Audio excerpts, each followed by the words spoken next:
Oh, yes, there's nothing better than spending a nice summer day in 123 Net Drive. You can say that again, Ranger.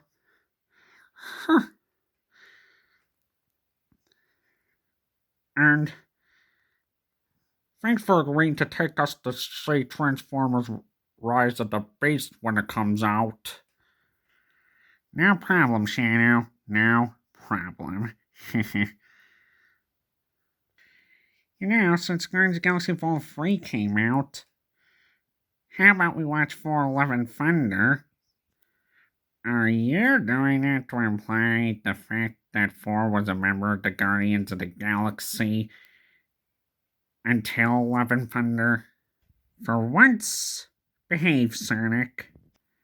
Party pooper. Why are you looking at me like that? Did I do something? I'm gonna need you to give me oh, me your phone, so you don't take any screenshots of this movie like a certain brown wolf who loves bacon cheeseburgers so much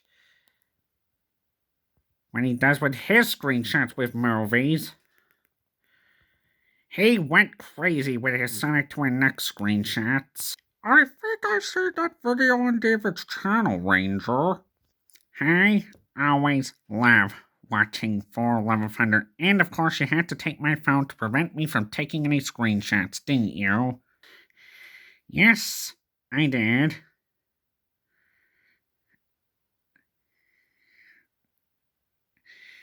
And tell you what, I got my eye on you for some screenshots, Sonic. I use those for my pranks. No offense, but your pranks are annoying, Sonic. Mikey's a better prankster than you. You know that? Oh, come on. There's no way he picks up better pranks than me. Because the fact is, no one really knows why Mikey and I are friends.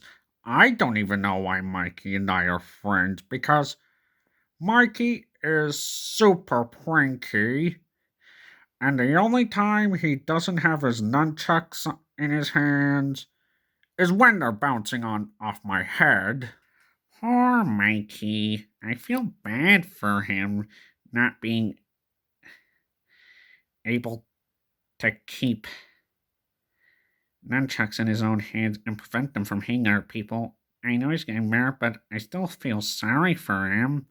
You think, Laser, for a guy who's a Ninja Turtle who's very great with nunchucks as his weapon of choice, Mikey has terrible nunchuck skills around me.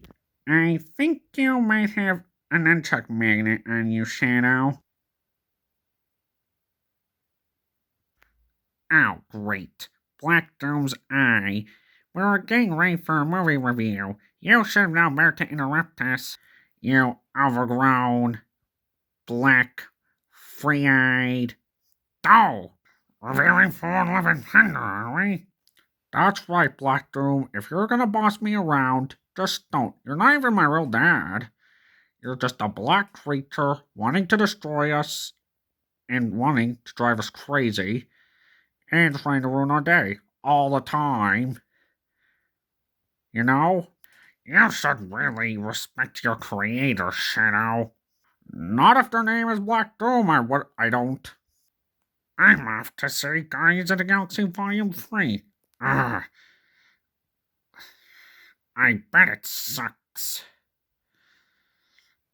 Wouldn't you prefer to see Megan M. Freegan instead? Absolutely not, you black thing. Ugh.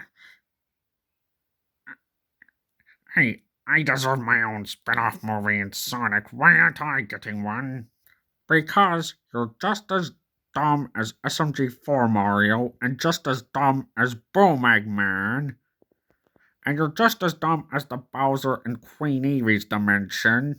Please. If I was, then I'd be blasting off, which I am not. shaped like bacon, and I do not have bacon. So therefore, me and that lame old turtle have nothing in common. Let's test that. How many times did you get your finger stuck in the door? Don't you dare! My cloak does not deserve to get stuck in a door.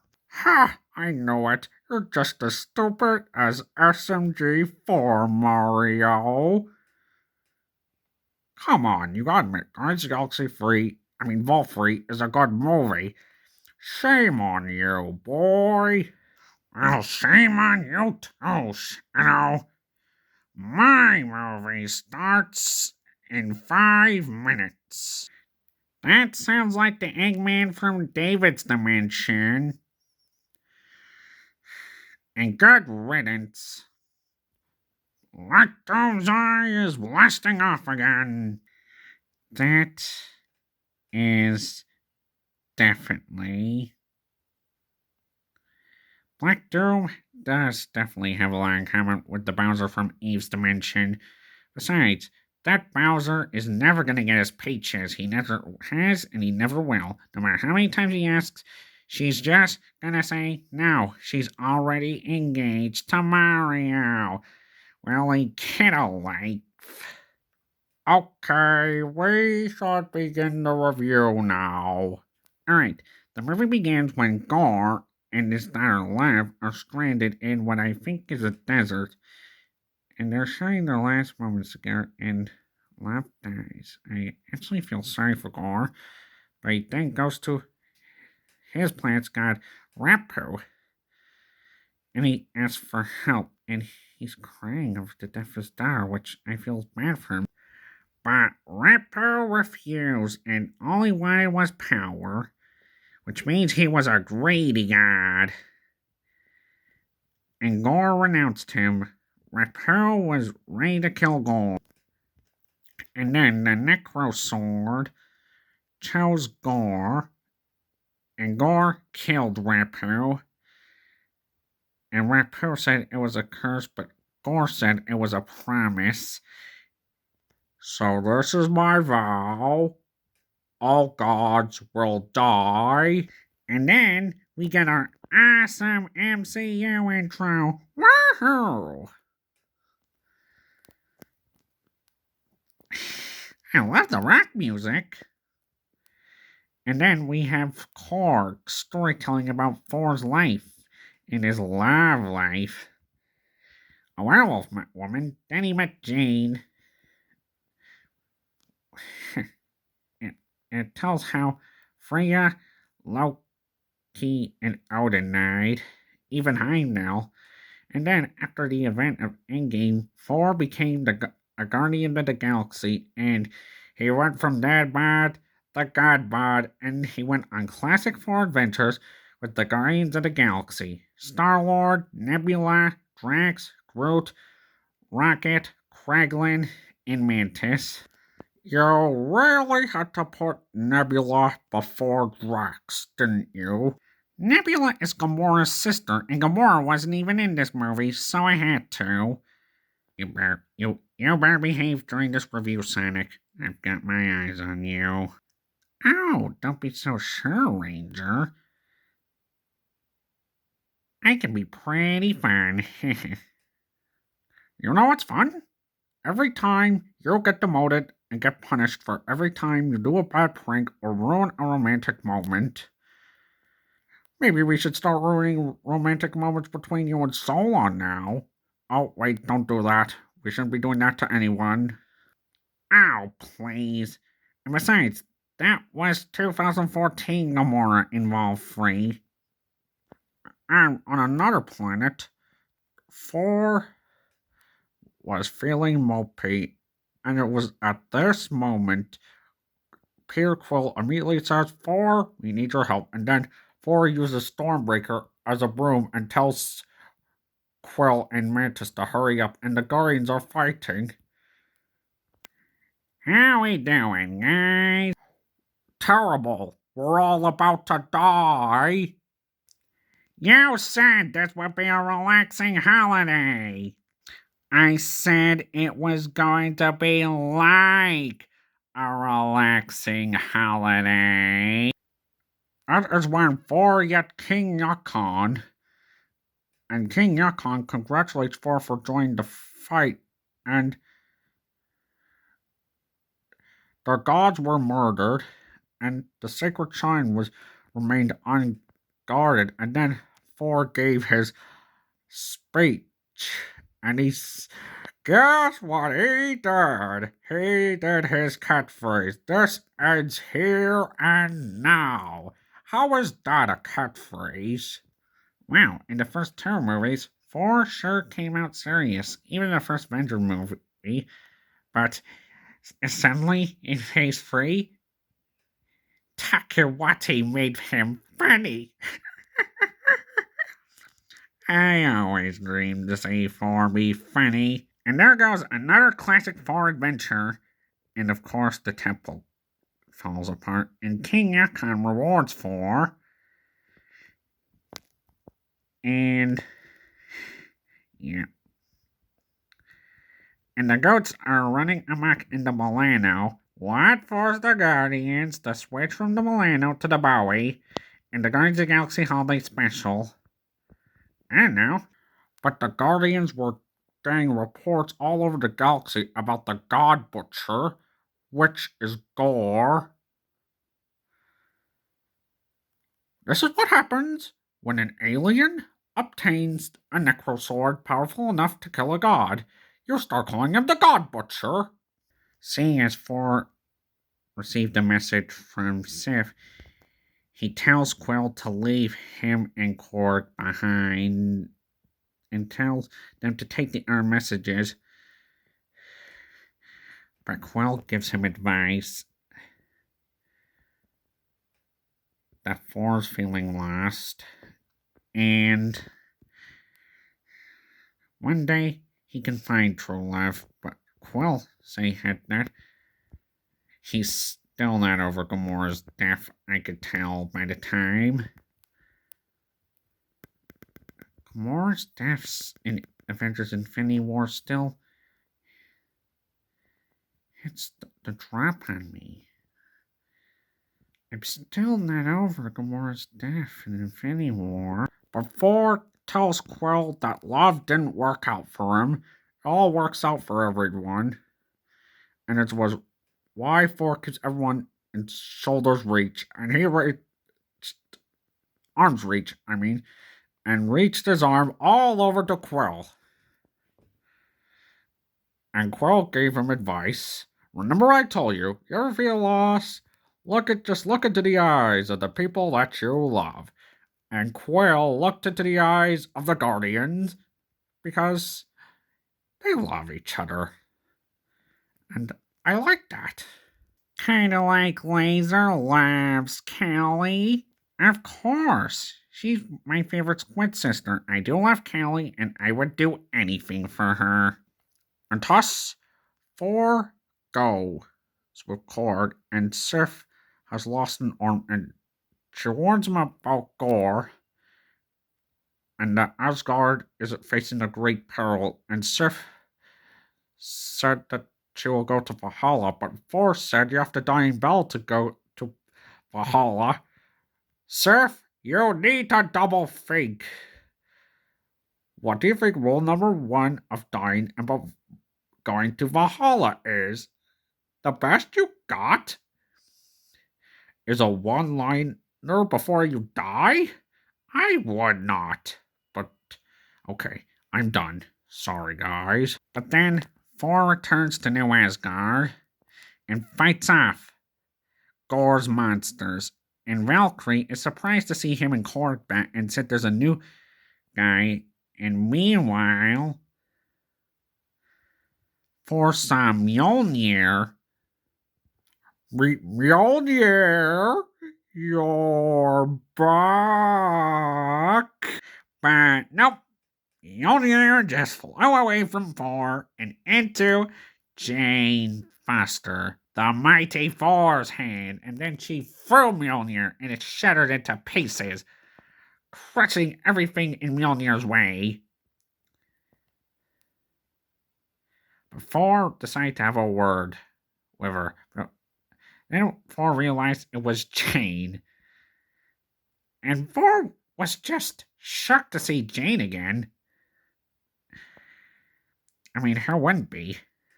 We haven't seen Jane since For the Dark World, right? But Jane is sick and she's trying to cure her own disease.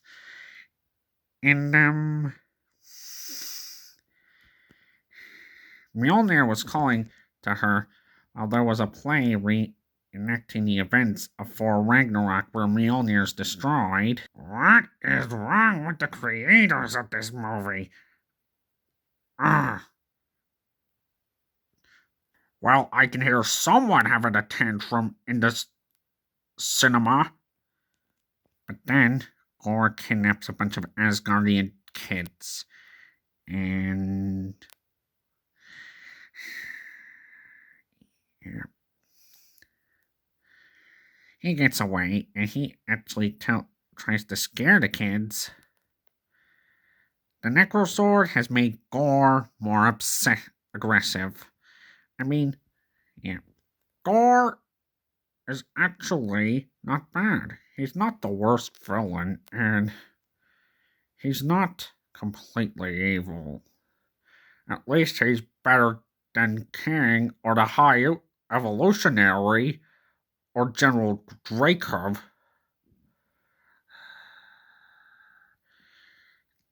Actually, when Wu sacrificed himself too, and the Chris didn't turn out to be bad either. But the worst of all would have to be the Green Goblin. Can Spider-Man come out to play? Sonic, how dare you make an impression of Willem Dafoe? Oh, God, he was worse in Spider-Man No Way Home. The most scary villain in the movie. But then, the next day, parents were worried. And Thor actually gave a cool speech. Because, according to Thor, he said, times like this, we have to unite and come together. And Meek was making notes.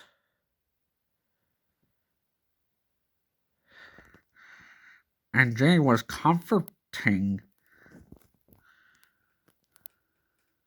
the parents. And it was hard for Thor to see her working so well with Mjolnir, but Thor tries to call Mjolnir, but ends up calling Stormbreaker instead. But then Thor was communicating with Heimdall's son, Axel, with an E. Axel. Anyone get it? Axel? Okay, we're getting a bad prank jar for you. ASAP. That, as soon as Axel and Thor's conversation were over, Thor pointed out that they were in the Shadow Realm. The Shadow Realm? Oh, we need Yogi Boy now. Where's Yogi Boy?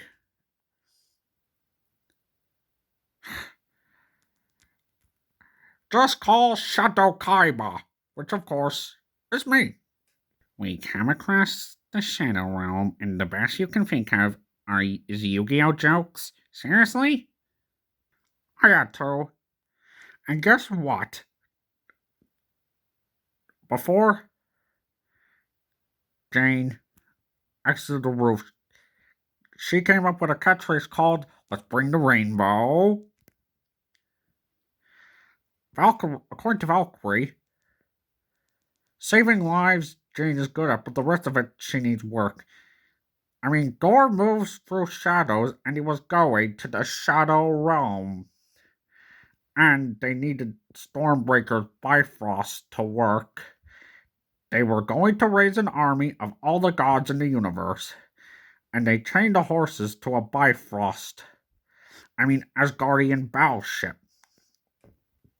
In order to work Stormbreaker's Bifrost, because Stormbreaker was jealous of Mjolnir. And of course, they were going to a god ceremony. All the gods in the universe were there. And the head of them was Zeus, the god of lightning, which Thor looked up to right as a boy in Asgard. I did not know that. How did we not know that till now? I guess they wanted to save it until Zeus actually debuted in the MCU. Then Thor stepped up and warned him about Gore, but Zeus chained Thor up. And guess what? The most iconic scene comes up. Let's see who you are, and take off your disguise, and flick. You flicked too hard, dang it! He actually had R.I.P. Loki on him. I still miss Loki. But he still learned that the Asgardians were still alive, but Zeus would not take any responsibility because he was another greedy god. And he said that Gar will not reach eternity. And it was like a wishing well, and we all know what a guy called the God Butcher would wish for. But that forced everyone to fight. And Zeus blew Korg's body off, and Korg had to whistle for the goats. And Thor used thunderbolts, and that was the sound of lightning. Lesson learned to Thor: never meet your heroes. Well, somehow, well, unless they're really good people, you do. But never mind. Forget I said anything. But Axel met his, and Thor's is not a greedy god. And the Thunderbolt was the army. And then Thor made things up with Jane, and he said sorry.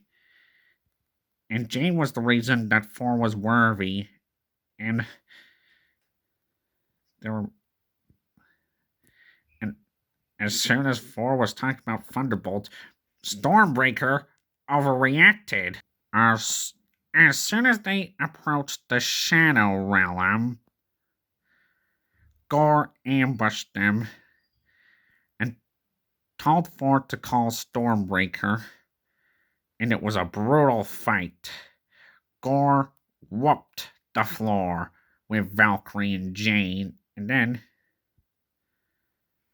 back on Earth, Thor was frustrated, and he told Jane that Mjolnir was making her feel worse. But Jane pointed out she was the mighty Thor and told her to stay still, and Thor used Thunderbolt to leave, and therefore Gore and Thor face off. Thor gave it all to try and stop Gore,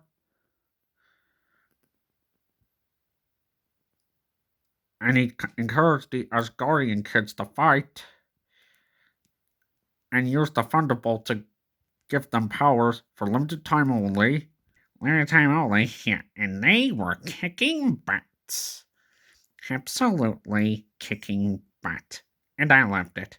But Thor was taking a beating. That's where Jane came in and told Thor to get Stormbreaker out there.